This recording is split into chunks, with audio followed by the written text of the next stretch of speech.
Representante povo e Parlamento Nacional, o governo, atual antecipação da situação que acontece no Médio Oriente, também se afeta a economia e a relação.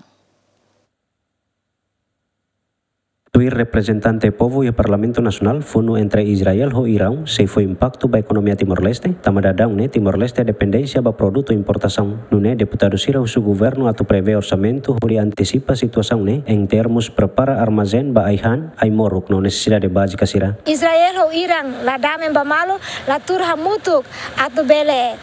ia negosiação damen niang irene akara la koi afeta ba nação hototo satang ita nação kika nessa ita ne afeta makasli ba itene povo no itene nação também nema corre a me debate ela e parlamento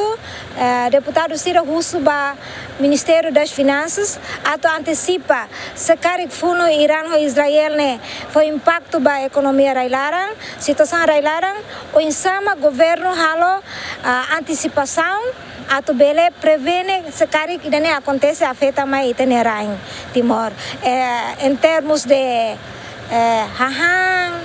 ai moro segurança, necessidade básica, e é importante tebes, governo tem que hare, ato prepara e tem armazém, tem situação tamo orçamento ruma, prevê ato bela antecipa situação ne carik moço e aí tem rain. Depende ne situação global, ita la bela será, ne situação global a os afeta ba mai Timor de se já acontece, ita re katak problema bot, ne problema los de problema econômico, né, problema de saúde, e se afeta car se ita bot tirare bomba nuclear maka